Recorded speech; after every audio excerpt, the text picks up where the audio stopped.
سلام دوستان، به کانال بهینکوک خوش اومدید. امروز میخوام اریشتا داغلاما درست کنم، یه غذای سنتی و اصیل آذربایجان که واقعا خوشمزه و رقیب سرسخت ماکارونیه. خیلی هم راحت درست میشه، فقط چند تا نکته داره که تا آخر ویدیو با من همراه باشید تا همه جزئیات رو بتونید ببینید. خب من قبل از هر کاری عدسم رو خیس میدم، 1-2 ساعت اجازه میدم تا خیس بخوره. بعد از اینکه عدسم خیس خورد میریزم توی قابلمه با آب و یه مقدار کم نمک. اجازه میدم تا بپزه. برای اینکه پوستای عدس از خود عدس جدا نشه در قابلمه رو نیم باز بذارید. تا عدسم بپزه میرم سراغ خرد کردن پیاز. یه دونه پیاز متوسط رو به صورت نگینی ریز خرد میکنم.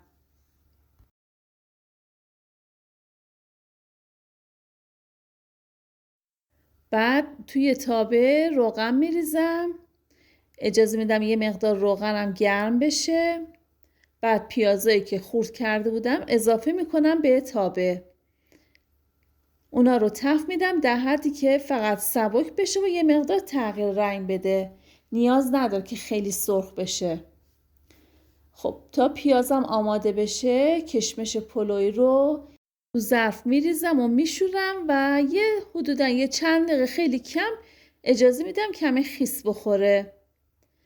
بعد از اینکه پیازام سبک شد بهش ادویه اضافه میکنم. زردچوبه نیاز داریم و همینطور فلفل سیاه. یه مقدارم نمک اضافه میکنم. خوب تفت میدم تا عطر ادویه هم آزاد بشه. کشمش پلویا رو که از آب در آوردم اونا رو اضافه میکنم به پیازا. حدوداً 2-3 دقیقه تفت بدیم با حرارت مناسب کافیه.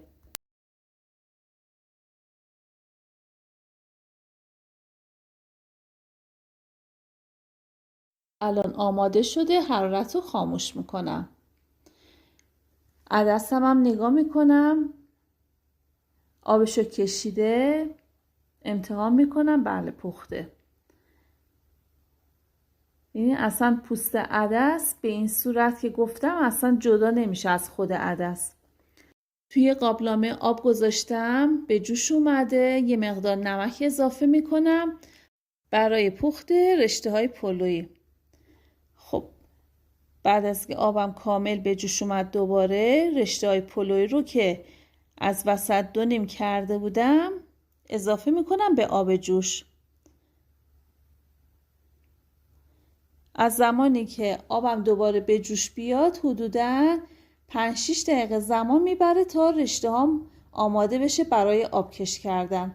البته بازم بستگی به جنس خود رشته ها داره که مدت زمان پخت و جوشیدنشون با هم دیگه فرق میکنه. حدوداً 4-5 دقیقه بجوشه کافیه. میبرم برای آبکش کردن. خب بعد از اینکه رشته هامو آبکش کردم توی قابلمه یه مقدار روغن میریزم، یه مقدارم نمک. سیب زمینی من تعدیق میذارم که به صورت حلقه برش دادم. توی کنجد خام میزنم و میذارم توی قابلمه. به این صورت تعدیقمون سیب زمینی کنجدی میشه. همه سیب زمینی ها رو به همین صورت کف قابلمه میچینم.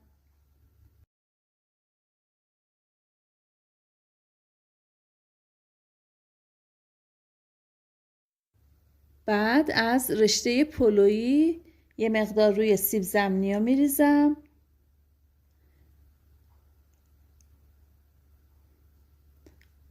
بعد عدسی هم که پخته بودم و آماده است اضافه میکنم به قابلمم. خب همه عدسا رو میریزم. دوباره بقیه رشته پلویی رو اضافه میکنم روی عدسا. این یه غذای خیلی سالم و مقوی و با طبع گرمه، مخصوص روزای سرد زمستون و پاییزه. بعد یه مقدارم کره میبرم و روی رشته ها میذارم. که خیلی خوش طعم‌تر و خوش عطر میکنه این غذامونو. در نهایت هم پودر دارچین میریزم. پودر دارچین خیلی عطرش رو بیشتر میکنه و خوشمزه ترش میکنه. در قابلمه رو میذارم، میبرم روی حرارت، اجازه میدم تا دم بکشه. خب ببینید اریشته ما آماده شده، واقعا خوشمزه است. یعنی کاملا میتونه با ماکارونی رقابت بکنه این غذا. یه غذای خیلی سنتی و اصیل ایرانیه با تعدیگای سوخاری و برشته‌ای که کنجدی شده. خوشحال میشم کانالمو سابسکرایب کنید و اگر ویدیو رو دوست داشتین لایک کنید که لایکاتون باعث میشه که ویدیوی من بیشتر در معرض دید قرار بگیره و باعث پیشرفت و حمایت کانال من میشه. متشکرم. در نهایت هم روی این غذای خوشمزه، غذای اریشته، پیاز داغ و کشمیشی که داشتیم اضافه میکنیم. یه غذای واقعا فوق‌العاده خوشمزه و بی‌نظیره. فقط کافی یک بار امتحانش کنید. مطمئن باشید که حتما خوشتون میاد. همراه با سالاد و یا با ترشی عالی میشه. ممنونم که مثل همیشه تا آخر ویدیو با من همراه بودید.